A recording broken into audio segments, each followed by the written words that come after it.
la moi potula la a me futoafa eni i kaiha a kaulelei koi koto maka maka i kaiha malolo anga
lotu.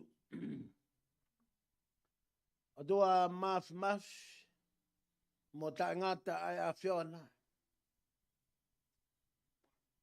Ko tua koe oi mama. Ko tua ai a Fiona talu pia mehe kamata anga. Ko tua tai liua ai a Fiona. Ko koe nā ke whakatutu. Ai koloa pia moi tāpuaki oi unvesi. Mau whawhetai he pongpongini. Magatunga he ofa au fuatoa kua whai e a Fiona. Malo mua e o tua ai tauhi. Fonga ola ai mea kotoa pe i he unvesi. Mau ilo whakapapau koe kakai ki mautolu.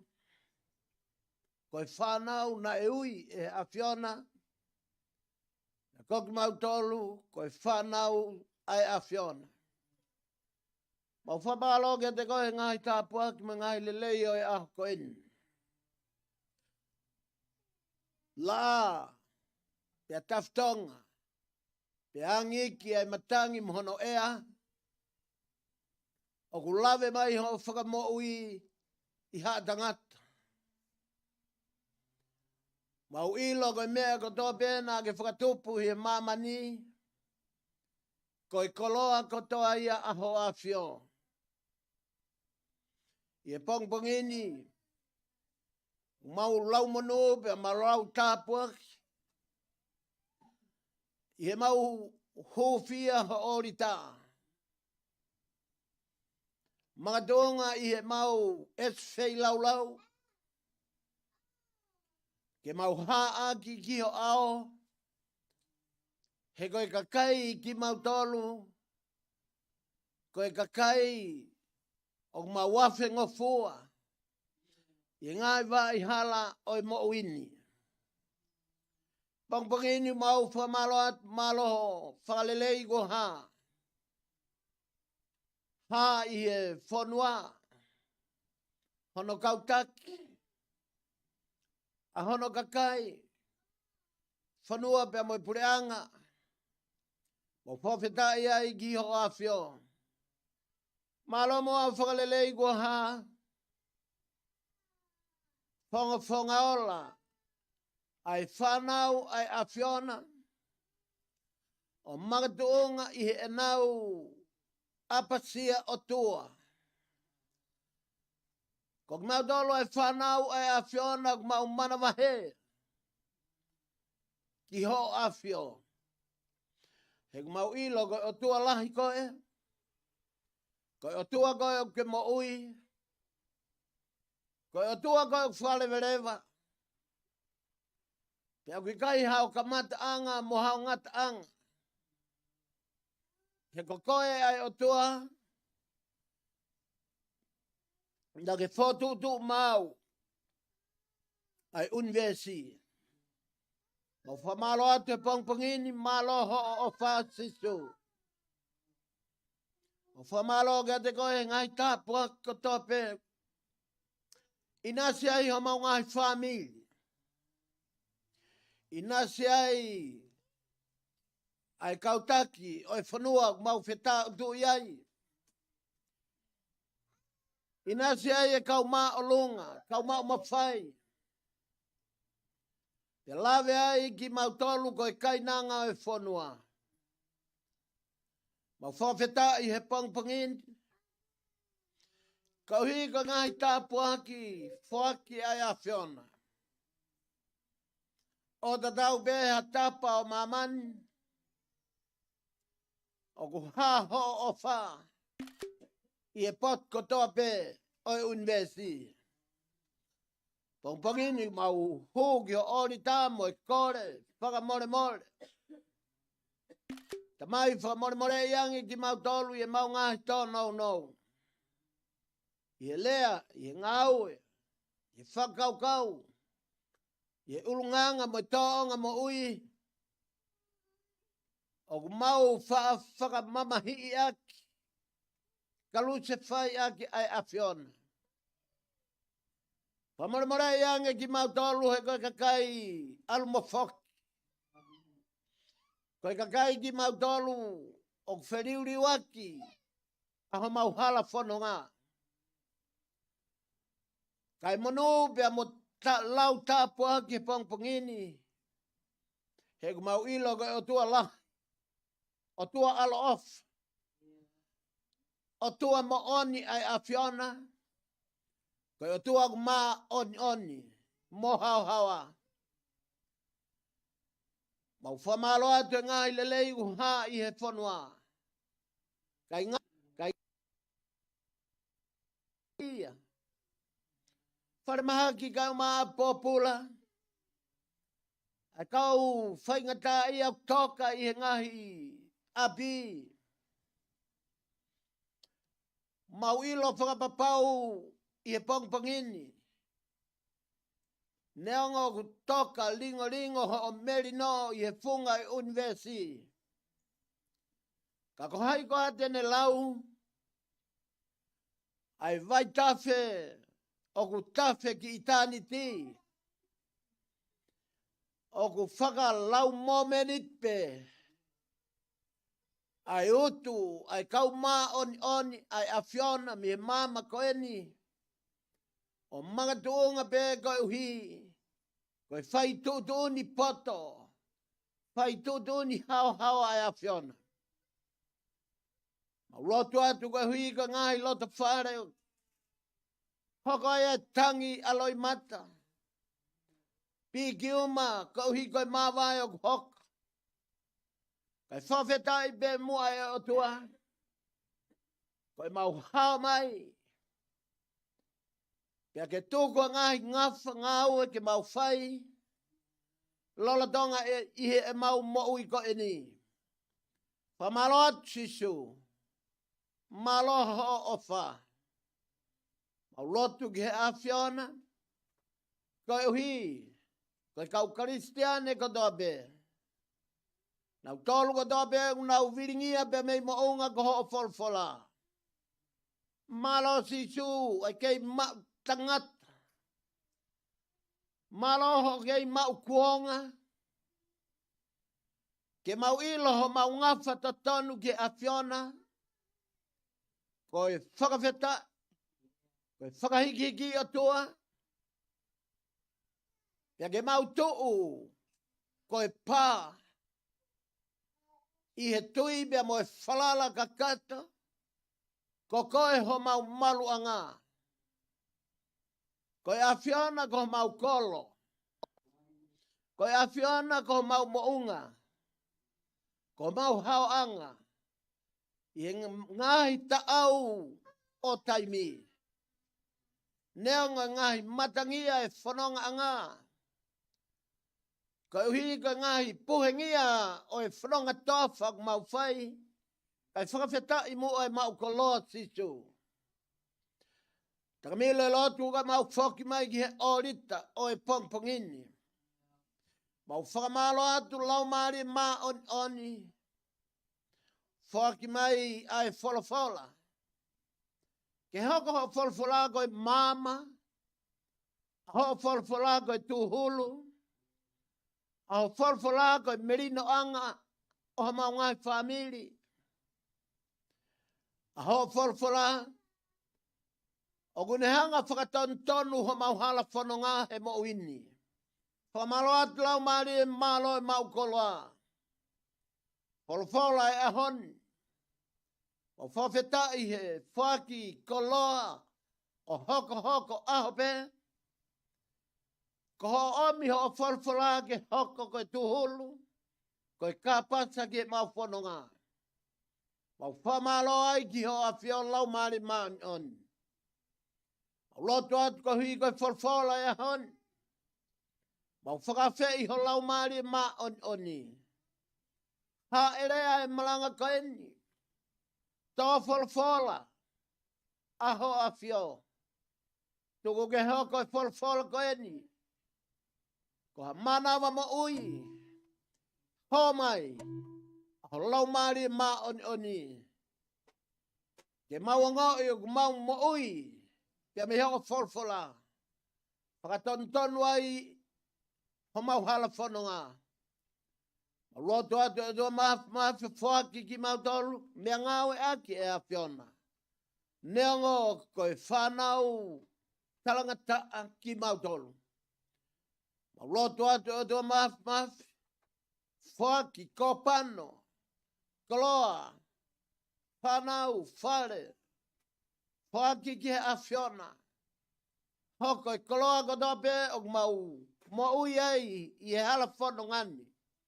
Ke ilo ai ho ma oni e sisu klais.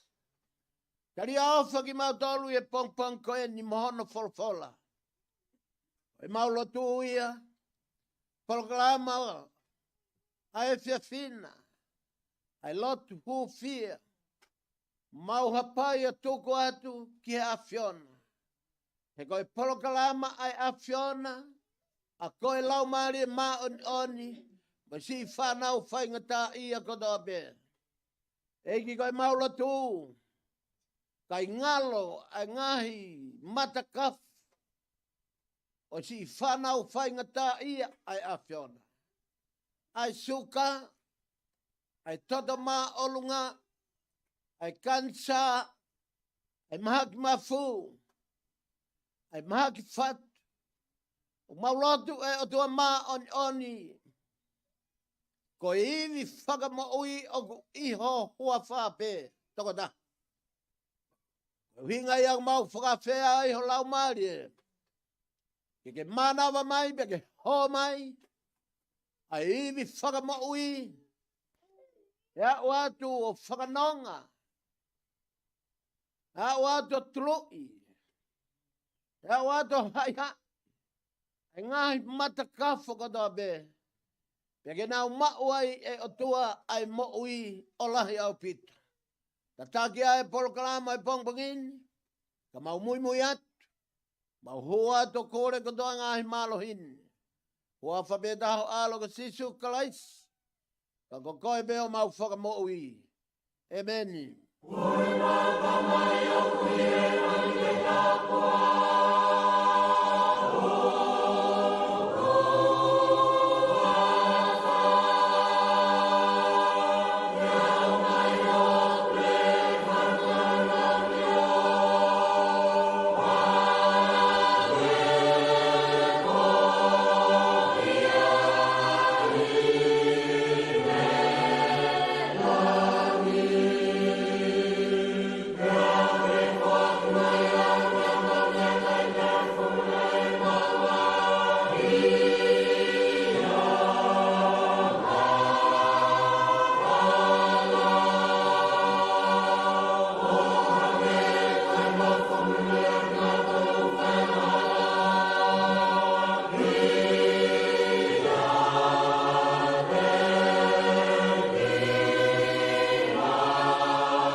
Ko e folfola, e lau i he pongpongini, au habeia i he reson tutuni o e aho. Whidunga folu mataha ngā sāme, ka matalau me ono ulua ke vesi ki hono ono. Ai au pehe lau ai folfola. Eiki, wauhu whanga ki a Fiona, o e tuku au ke ma o ta ngata. Ka hio totonu ke hamusi au mo whakahaupi. Whakaongo ho fofonga ki te au o whakamoui. Ke hoko ki te au ko hoku whare toi anga. Ke uhu ki ai i he taimi kotoa. Ua ke whai tutu uni ke whakahaupi kita. He ko eku mo ngā, mo eku kolo ai a Fiona. E hoko tua huhu iau, me he nima o anga hala. Me hoko puke e he anga kovi, mo ta e ofa. Pea koko e ato nai Sihova, o ku tuai eku amanaki. Ko hok falala anga talu eku keisii. Talu hok whanaui, mo e ko tuu koe pou e a Fiona pe. Ko koe ia na e to'o au pe me he whatu o e ku whae. Ko e ku hiwa aki koe e whai mau pe. Le soni whakapalo fita. Haia i e tohi e palofita ko Seremaia. Aia te u kamatalau vahe ulu aki. Kamatalau me hono wha o e konga ki hono hongo fulu. Aia u behe lau ai folofola. Pea nai hoko ai folofola a Sihova ki a te au o pehe. Te eki ke u whatu koe i he kete nā ku ilo i koe. Pea te eki ke alu atu pea me he manawa ku au whakatapu i koe. Neu tuku ke palofita ki he ngahi pure anga. Pia udali, oia we Adonai Jehova. Mea mai o kui kai te upoto i he lea. He koe tamasi i be au. Wholofola Jehova, oua te ke pehe koe tamasi i koe. He te ke alu, ia teke nau tolu kotoa, o tuku atu koe ki ai. Pia koe mea kotoa te u whekau i ai koe, te ke lea aki. Oua te ke mana wahe i e whai, ho whakahau whi. Ko Jehova ia pia me tae haa mai. Pia mawha mai a nima o Jehova, hono ni ma o ala ki hoku ngutu. Pia wholfola Jehova ki a te au. Wakai kua ai e ngai lea ki o ngutu. Sio mai. Kua whakanofo koe he ahoni. Ke whai ki e ngai kakai. Mo e ngai pure anga. Ke taaki. Pia ke laiki. Pia ke mau mau. Mo whakaauha. Ke langa. Ke tō. Le soni kōsperi.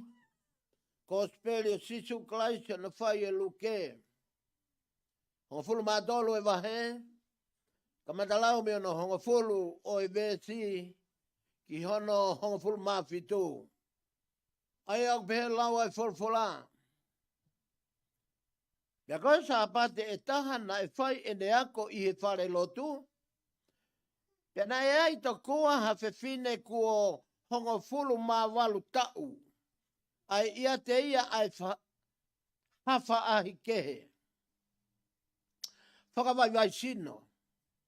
Pia kua mo pigo ua ia o i kai tene lava ke tuu to tonu au pito. Pa ia wakai e sisu ki a te iana ne kalanga o pehe ki ai. Pewhine, kua vete koe mi ho vai a ngā. Pia ne ai ho nongo ni mā ki ai.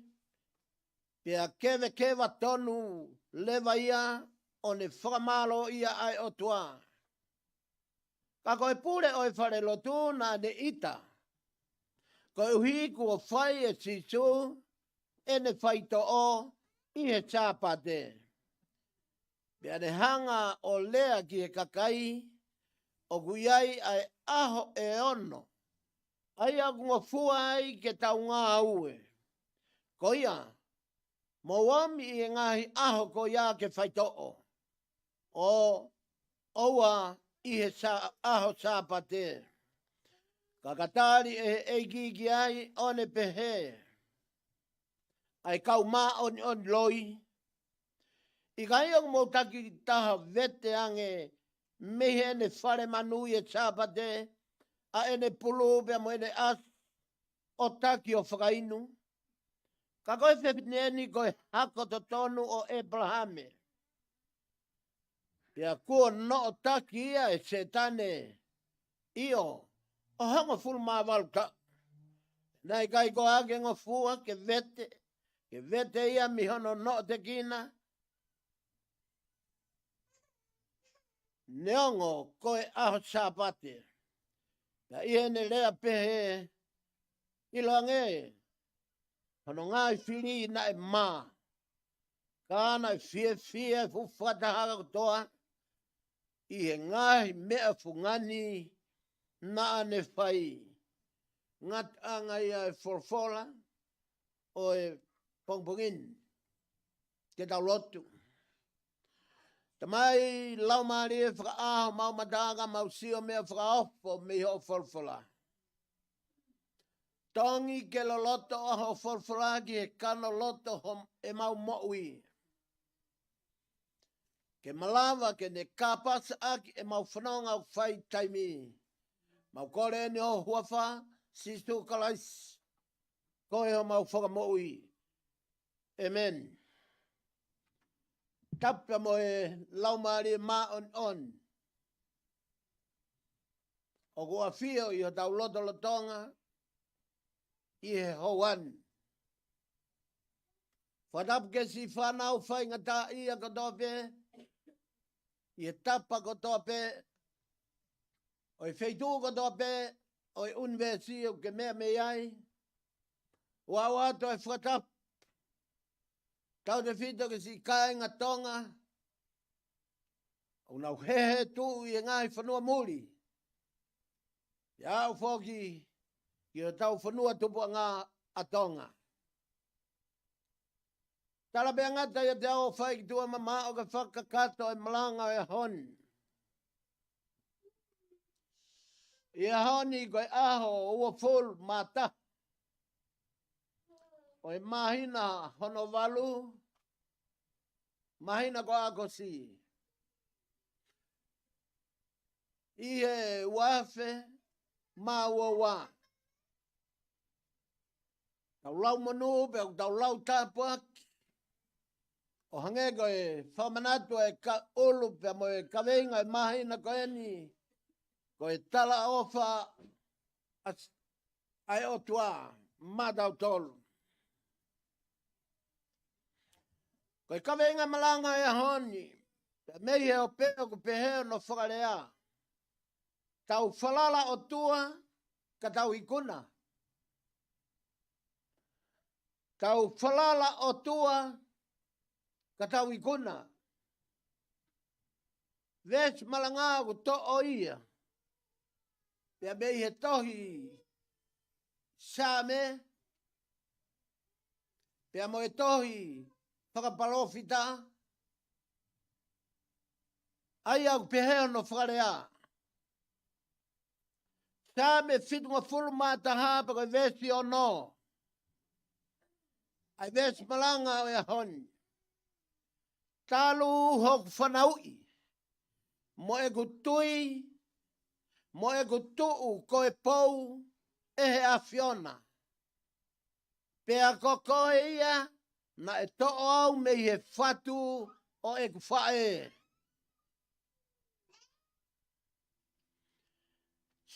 Toi whakapalofita, tohi seremaia wahe uruaki, ves wha pe mo ves nima. Ai au pehe lau e wholwhola. Te eki keu whatu koe i he kete na ku ilo koe. Pea te eki keu aluatu pea mei he manawa, ko whakatapu i koe. Neu tuku koe koe palofita, ki he ngahi pureanga. Ka venga malanga tau whalala o tua. Ka tau ikuna. Ko same ko eni. O ku uhinga ki ai a e tau malanga i e pongpongini. Ko e same ko eni. Ko e same ia a te vita. Pea mo mea i a te vita, o ku hanga e te vita o mai, a e same koeni,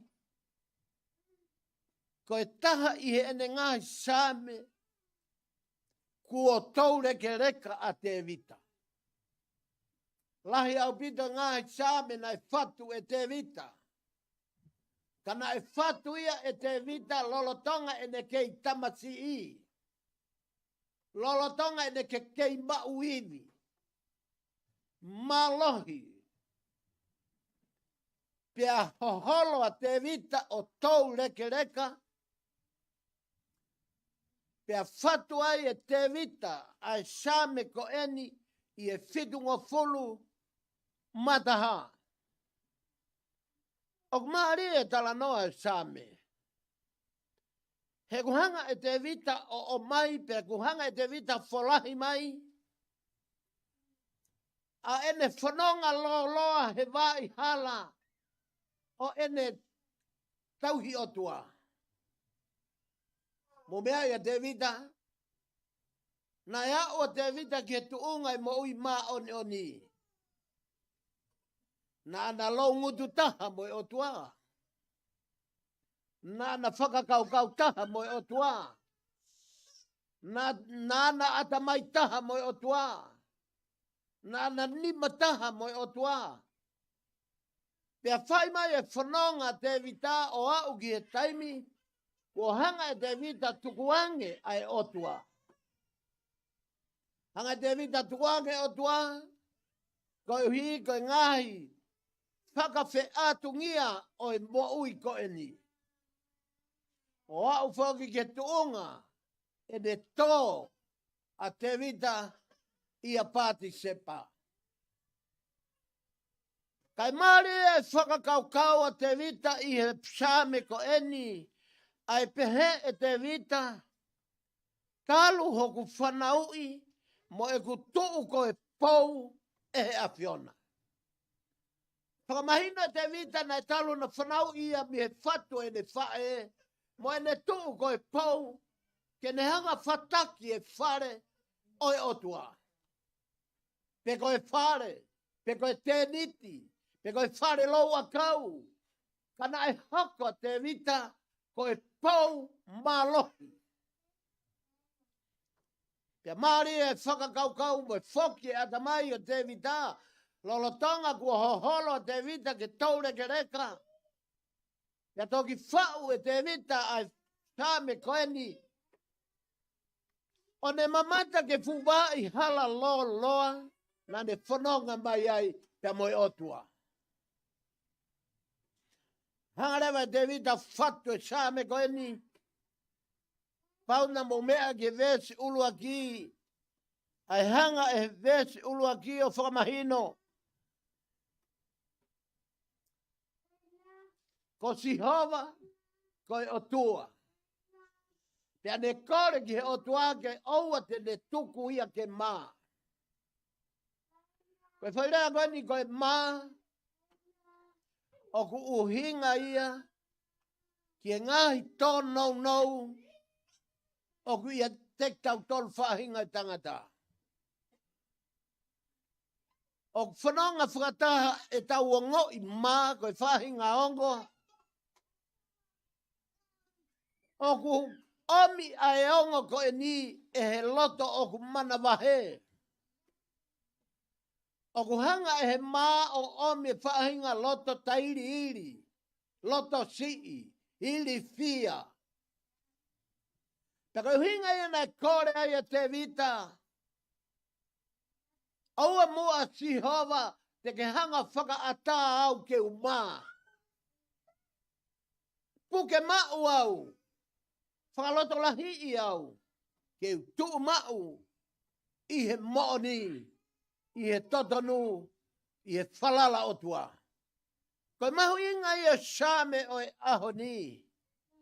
O hangega e tau kaweinga malanga, tau whalala o tua, ka tau ikuna.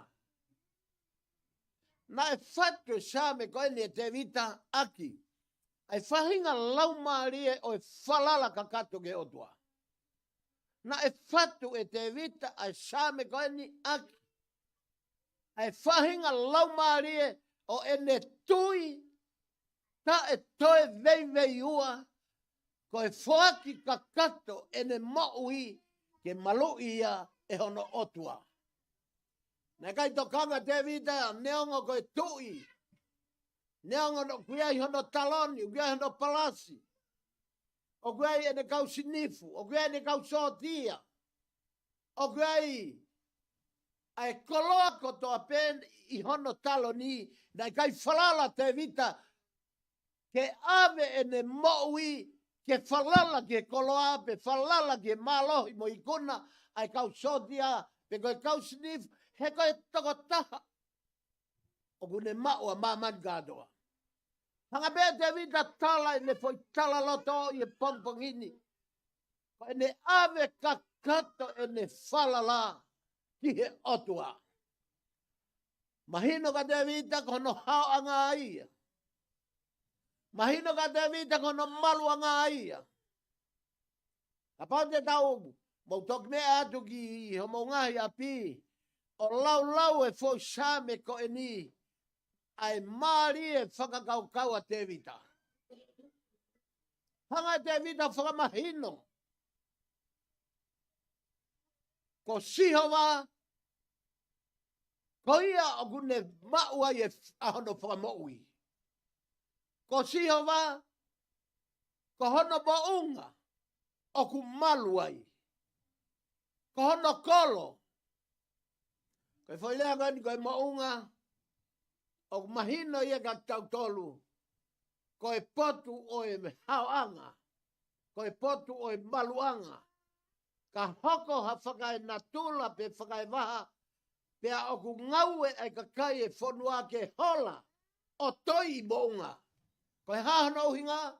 Kono uhinga o tahabe. Ke hoko. Ke malu e nau maui. Pea me he maunga. Whakaukau ia te vita he pongpongi ni. Tara mai te vita. Kono maluanga. Ko Sihova. Pea ko Sihova pe hono maunga. E ko yanga ia tui e kau Isleli. Ko yanga ia tui e kau siu. Ko e maunga. Ko e potu o ku awhio aia Sihova. Ko e maunga, ko e maluanga. Ko e maunga, ko e hauanga. Te kai ngata e kai hanga e te vita to'o mai. E ne whakakaukau ko Sihova. Ko no kolo tauanga. Oku mahino. Ai kolo. Taimi koe ni. Nai hoko se sarema. Koe a malu. Ke ngahi kaunga api. Mo ngahi whiri. O ngahi whanua. Tendaire. Nei mātua ngai e nā nauhanga o langa ai fukolo a Seusarema. Ta nauhanga o a itakai ke malu I me ngahi whiri o whanua kaunga api. Ka uhinga ia te vita. Ko Sihova o whalala ki ai. Pea koe whalala a ana ke Sihova. He ko Sihova koe hono maunga. Ke hao ki ai. I he aho e whaingataa. Ko Sihova koe kolo. He koe kolo ko ia koe a o ku malu. Ke hao ki loto. Ki he kolo ko ia. O ka oho fia ia e hono ngai whiri. Ka pauta tau whakau kau ke whaile sonio e aho ni. Ai mahu inga. Ai lea a te vita I he aho ni. Whatonga iang e ves malanga. Te ki ke u whatu. Talu o whanaui. Mo e ku tuu koe pou e he awhiona. Pe ko koe ia na e to'o au me e whatu e whae. Tala noa. Whanaui. Ai peteria keni. Tala noa ki hene moui. Ka mata pe mi hono whanau I mai hene whae. I he tūtūni a Sihova. Ke whau mai he manawa ne whae. Pea talu me iai ne hoko. Ko e pou. Ko e pou malo. Ko e pou. Ko e whatongia ma mawhai pou ko ne hanga whataki. Ai ma mawhai whare. Ka kovi e pou e holo whare. Mo whanongi e tala noa koe a ongo matapure na langa e toko tahe makape, langa e toko tahe one one. Whai ngā fua e langa he one one. Alat pe tufunga ko nio hunuki. Ka koe tufunga he maka, nane tā, nane whahi, ai maka, kai whakatuu ai makatunga. Pea koe tala loto ia te vita he ahoni. Pe he te vita, talu hono whanau I au he whae. Mo e ku hoko koe pou.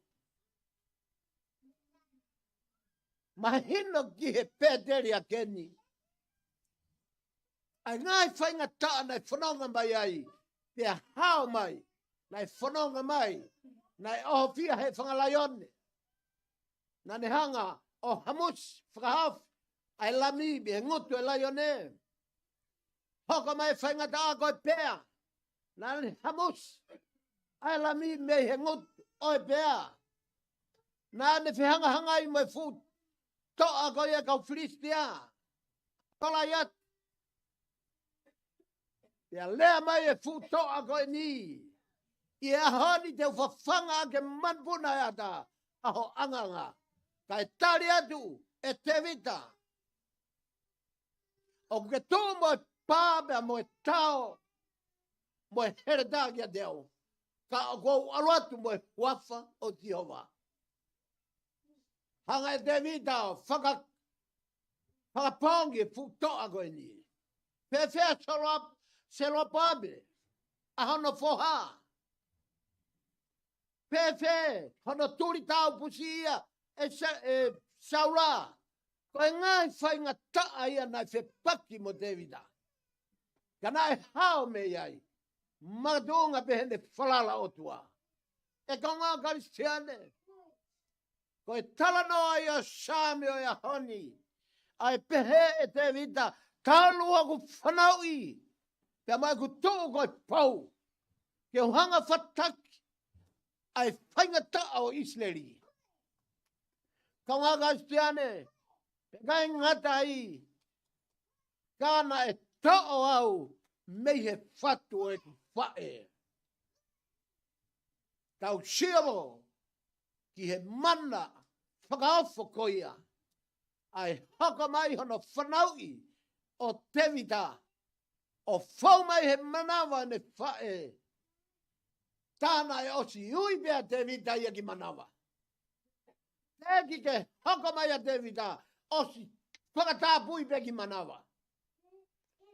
Tene hoko koe tui. Ka tene hoko koe toa. Ka tene whamaui a Israeli. E iai e tautangata. Tene hanga. O whamaui a Israeli. Tēnei ngatai. Ka koe hoko mai a Davida. Koe kuia sisukalaisi. O e tui e ngahi tui. Koe huri to tonu ia o Davida.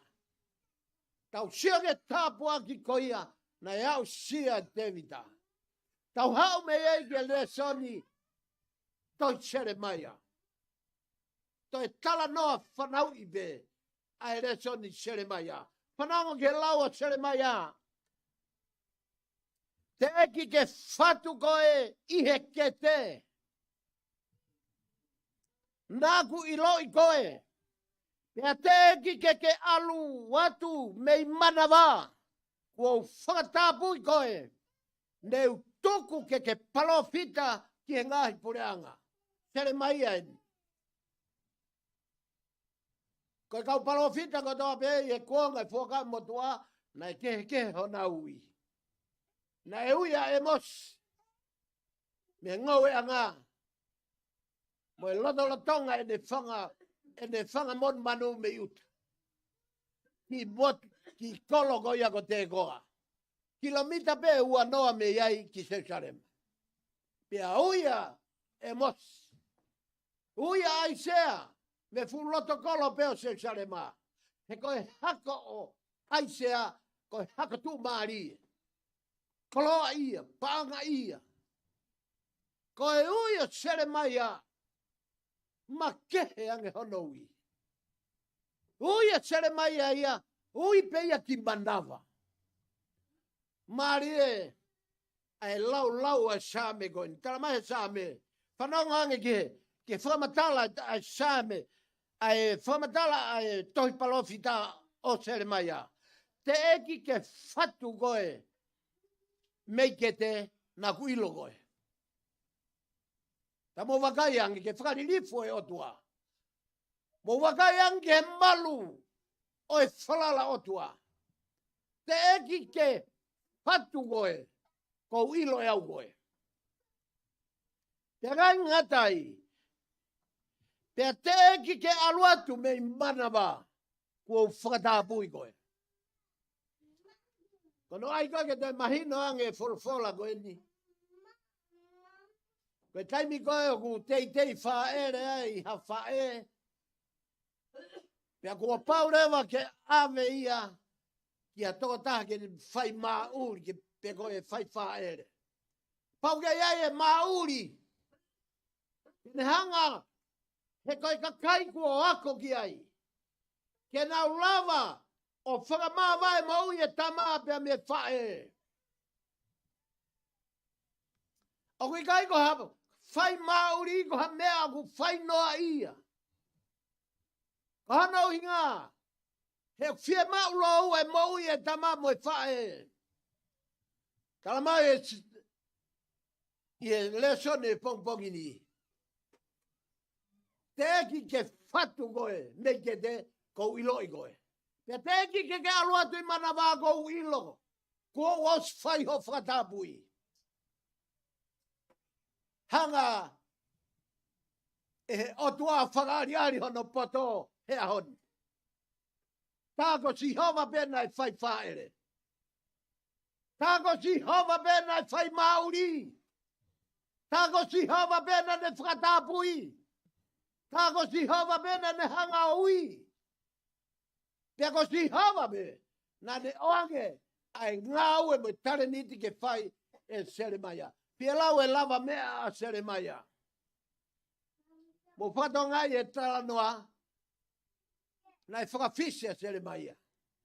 Talange Seremaya e Sihova. Ko e tamasi i peau.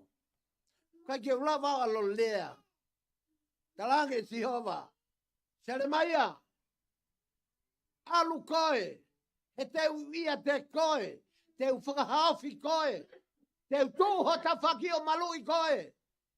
Mea bea mahinga ke talango fua.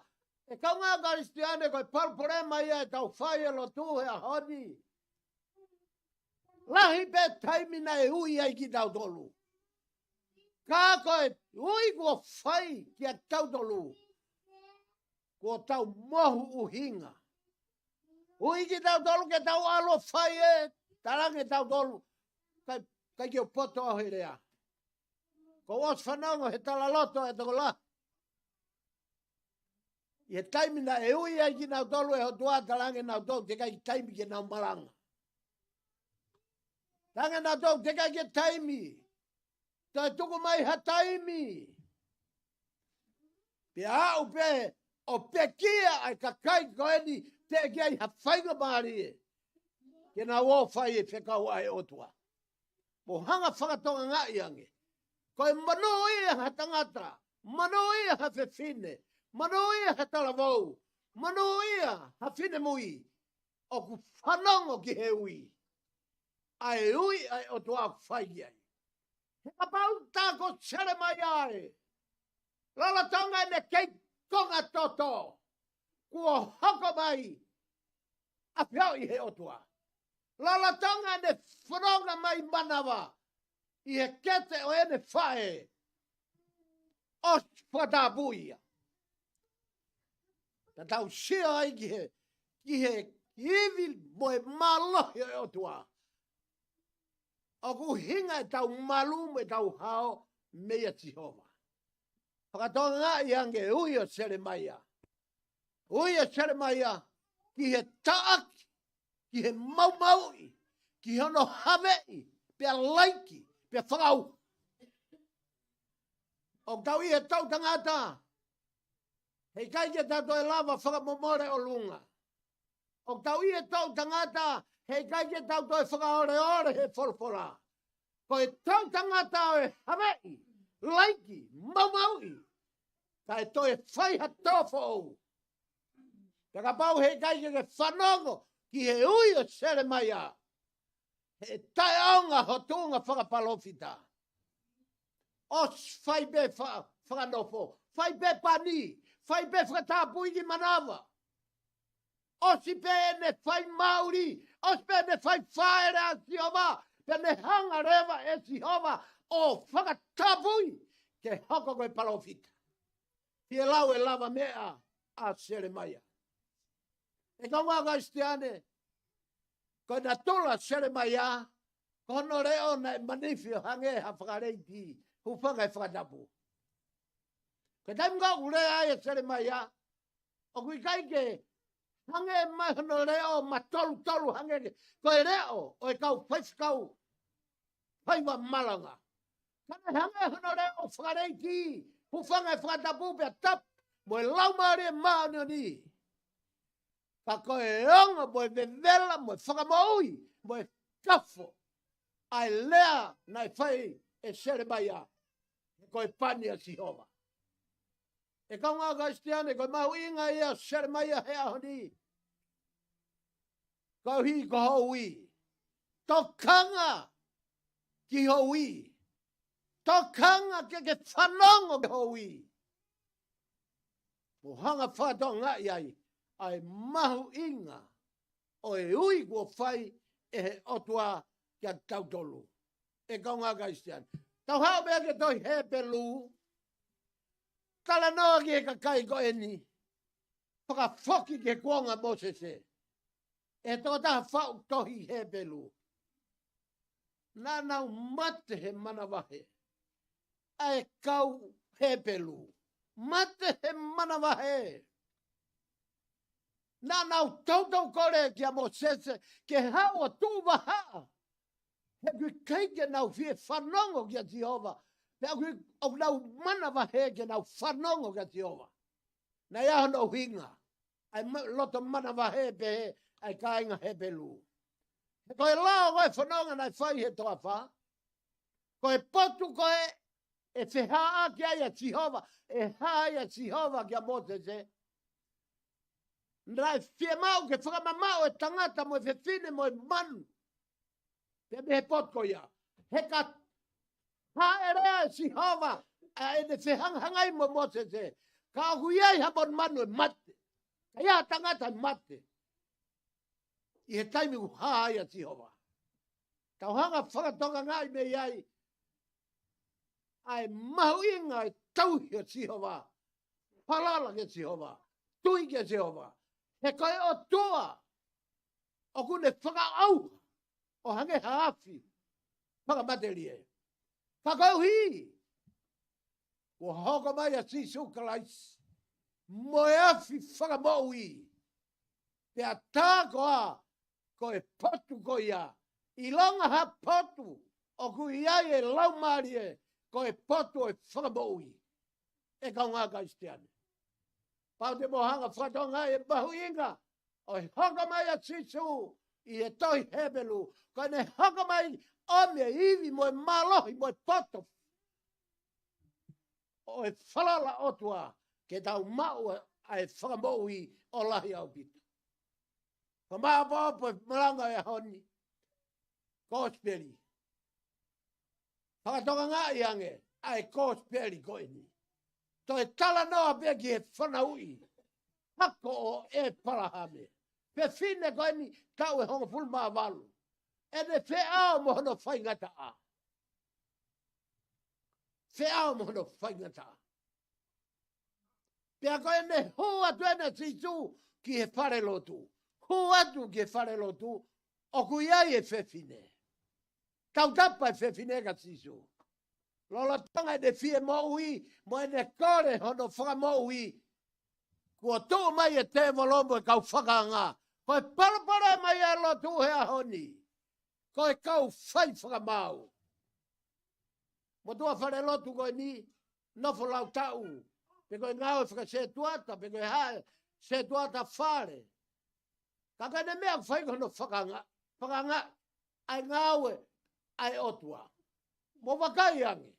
A kui kai a pot koe wharelo tu e, ka kui ai whanu e kau whakanga. Whanu pe kau whakanga he pot koe toa pe. E kau ngā Kristiane. Hua Sisu. Tarange Sisu. Ai kau maa oni oni roi. I kai o mo taki, ene mon manu he sapate. Ka kau hi koe whewhineni, koe hako, na e whanau i me hako e palahame. Tala noa, whanau i me mo e kōsperia Sisu. Koe hako o e palahame, na e whanau i me e hako o e palahame. Tala mai te vita, talo e ne hoko mai he, manawa e ne whae, mo e ne hoko koe pou. Tala mai e sere mai ia, talu hono e ne hoko mai. Mono pania koe profita. Talu hono whanau i mai e ne whae. Tala noa Sisu ke whewhine mahaki koe ni. Talu hono whanau i mai koe hako to tonu ene o Abrahame. Koe hara mai mea tau whae hea honi.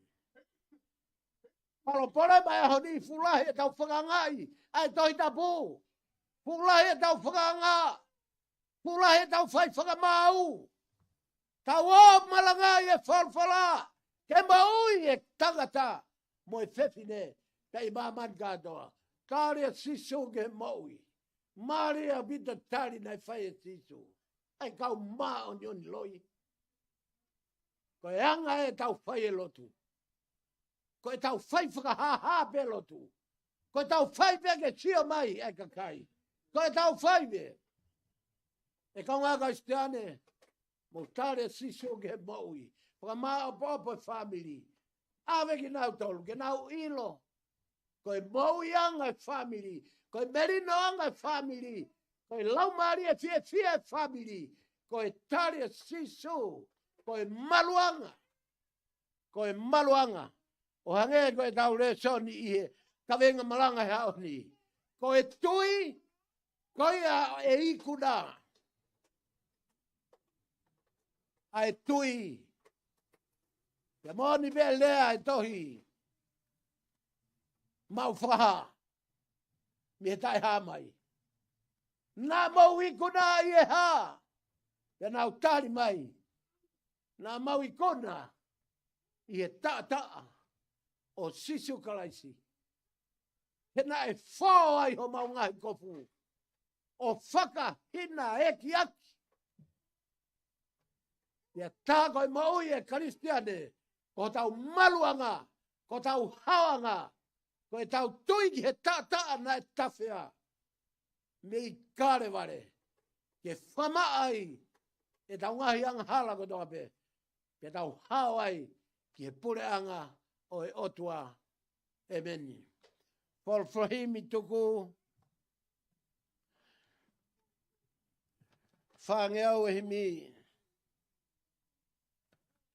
Whangeau e himi o whai fufu nakpe. Ai pure ai otua. Koe fu misteri a talu me mua i mua. O kune kofu aki ia ao pouri whau. Heka hea wha. Mohala he peau.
Koe keres ai eki ko sisu kalas. Pe moe ofa lahi ai o tua koe tau ta mai. Pe moe wheohi o no lau maari ma oni. E ia tek tau tolu ko toa pe ia pe ona hik. Kai whai mau ai pe ke tai ngata. E meni.